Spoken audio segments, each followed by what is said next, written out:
ഇപ്പം എൻ്റെ കാര്യത്തിൽ നോക്കൂ, ഞാൻ ഈ 10-12 ലക്ഷം ചിലവാക്കിയിട്ട് എനിക്കെതിരെ ഇപ്പം 7 ഡിസിപ്ലിനറി ആക്ഷനൊക്കെ ആയിട്ടിരിക്കുന്നത്.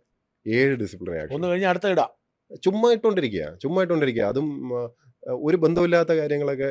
അതായത് ഒന്ന് ആലോചിച്ച് നോക്കൂ, നമ്മുടെ കീം എൻട്രൻസ് ഉണ്ടായിരുന്നല്ലേ, എൻട്രൻസ് വന്നപ്പോൾ അതിൻ്റെ റിസൾട്ട് പ്രശ്നമായി, ഹൈക്കോടതി രൂക്ഷമായിട്ട് പറഞ്ഞ് ഇതാക്കി. ഹൈക്കോടതി വിധി വന്നല്ലോ, ആ ഹൈക്കോടതി വിധി ഞാൻ ഫേസ്ബുക്കിൽ ഷെയർ ചെയ്തിരുന്നു. എനിക്ക് അതിനും ഡിസിപ്ലിൻ ആക്ഷൻ ഉണ്ട്. ശരി. അതായത് കോടതി വിധി പോലും നിരോധിക്കപ്പെട്ട ഒരു സിസ്റ്റമാണ്. ഒന്ന് ആലോചിച്ച് നോക്കൂ. System out complete. പക്ഷെ ഇതിനെ ഞാൻ 7 കേസും അല്ലെങ്കിൽ 7 എടുത്തുകൊണ്ട് കോടതിയിൽ പോയി ഇതാക്കി.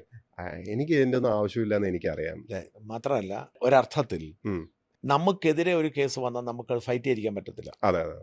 നമ്മളൊരു കേസ് കൊണ്ട് കൊടുത്ത വലിയ തലവേദനയാണ്. ഇപ്പം എനിക്കെതിരെ ഒരു 100-ലധികം കേസുകളുണ്ട്. പക്ഷെ അതിനേക്കാൾ ഞാൻ ബുദ്ധിമുട്ടുന്നത് ഞാൻ ചിലർക്കെതിരെ, നമ്മുടെ ആത്മാഭിമാനം അങ്ങ് വല്ലാതെ വ്രണപ്പെട്ട് കഴിയുമ്പോൾ പണം ചോദിച്ചു എന്ന് പറഞ്ഞാൽ ഞാൻ സഹിക്കത്തില്ല. പക്ഷെ ഇതിൻ്റെ പ്രോബ്ലം എന്നാ വെച്ചാൽ, നമ്മളൊരു 100 തവണ കോടതിയിൽ പോകണം, 100 തവണ നമ്മുടെ വാദം കേൾക്കും, 100 സാക്ഷികളെ കൊണ്ടുവരണം. ഇത് വല്ലാത്ത തലവേദനയാണ്. സത്യം പറഞ്ഞാൽ ആ ഒരു ഡിസിഷൻ നല്ലതാണ്. മാത്രമല്ല, പക്ഷെ ഡിഫെൻഡ് ചെയ്തിരിക്കാൻ പറ്റത്തില്ലാത്ത സാഹചര്യം. ഇപ്പം എന്നെ സംബന്ധിച്ചിടത്തോളം ഡിഫെൻഡ് ചെയ്യാൻ പറ്റത്തില്ല. എനിക്ക് ഒരു അതിസമ്പന്നനായ ഒരാൾ ഞാൻ തമ്മിൽ നടത്തുന്ന കേസിൽ എനിക്ക് ഇതൊരു 1.5 കോടി രൂപ ചെലവുണ്ട്. പക്ഷെ എനിക്ക് ഡിഫെൻഡ് ചെയ്തിരിക്കാൻ പറ്റത്തില്ലല്ലോ. അല്ലെങ്കിൽ ഞാൻ കീഴടങ്ങണം, സെറ്റിൽ ചെയ്യണം.